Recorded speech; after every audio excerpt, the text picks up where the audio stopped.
And those bots are just dancing. There are no wires. মার্কিন যুক্তরাষ্ট্রের টেক্সাসে গত রাতের দৃশ্যটা যেন কোনো সাইফাই মুভির ক্লাইম্যাক্স।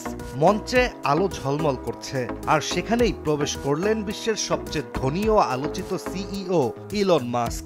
অনুষ্ঠানে ইলন মাস্কের সাথে উপস্থিত ছিল তার প্রতিষ্ঠানের তৈরি একটি হিউম্যানয়েড রোবট যার নাম অপটিমাস।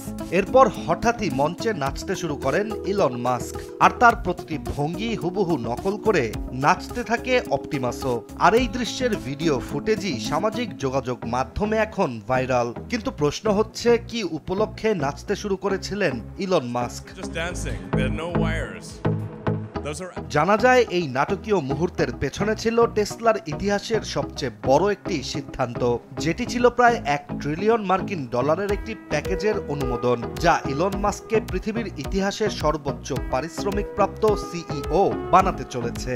প্রযুক্তি জগতের অভিনব উদ্যোক্তা ইলন মাস্ক টেসলার এই সিদ্ধান্তের মাধ্যমেই হতে চলেছেন পৃথিবীর প্রথম ট্রিলিয়নিয়ার। অর্থাৎ এর আগে এককভাবে কোনো ব্যক্তি পৃথিবীতে এত টাকা উপার্জন করতে সক্ষম হননি। শুনতে অবাক লাগলেও টেসলার নতুন এই সিদ্ধান্তের পর ইলন মাস্ক প্রায় $878 বিলিয়ন মার্কিন ডলার মূল্যের শেয়ার পুরস্কার পেতে যাচ্ছেন। তবে এই পুরস্কার গ্রহণ করতে পরবর্তী 10 বছরে ইলনকে অর্জন করতে হবে নির্দিষ্ট কিছু লক্ষ্য। টেসলার এই প্যাকেজের 12টি ধাপে মাস্ককে যে লক্ষ্যগুলো পূরণ করতে হবে সেগুলো চোখ কপালে ওঠার মতো। 20 মিলিয়ন গাড়ি ডেলিভারি, 1 মিলিয়ন রোবোট্যাক্সি রাস্তায় নামানো, 1 মিলিয়ন হিউম্যানয়েড রোবট বিক্রি, আর বছরে $400 বিলিয়ন আয়। এমন সব লক্ষ্য পূরণ করলেই ইলন মাস্ক হতে পারবেন বিশ্বের প্রথম ট্রিলিয়নিয়ার। আর বিশ্লেষকদের ধারণা, টেসলার এই লক্ষ্যমাত্রা যেন পুরো শিল্প জগৎকে নতুন মানদণ্ডে দাঁড় করিয়ে দিবে।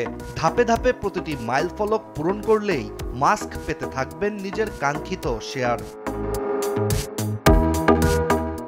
মাস্কের ব্যক্তিগত শেয়ার এখন টেসলার মোট ভোটের প্রায় 25%। ফলে তিনি সরাসরি সংখ্যাগরিষ্ঠতায় এগিয়ে না থাকলেও কার্যত টেসলার ভবিষ্যৎ দিক নির্দেশনায় একক প্রভাব ফেলতে পারবেন। ফলে সমালোচকরা এটিকে বলছেন গণতন্ত্রের মুখোশে যেন রাজতন্ত্র। কিন্তু মঞ্চে দাঁড়িয়ে মাস্ক এসব বিতর্কের কোনো তোয়াক্কা করেননি, বরং তিনি নিজেই ঘোষণা দিলেন এটি কেবল টেসলার নতুন অধ্যায় নয়, এটি মানব সভ্যতার পরবর্তী ধাপও। তিনি জানান তার প্রতিষ্ঠান গাড়ি তৈরি করবে, রোবটও তৈরি করবে, আর সেই রোবটই একদিন মানুষের পাশে কাজ করবে। মানুষ আর মেশিন, নেতৃত্ব আর উদ্ভাবনের এক অবিচ্ছেদ্য জুটি। আর ইলন মাস্ক আবারও প্রমাণ করলেন, যত বিতর্কই থাকুক না কেন, তিনি জানেন কিভাবে শিরোনাম দখল করতে হয়। ইশতিয়াক হোসেন, দেশ টিভি।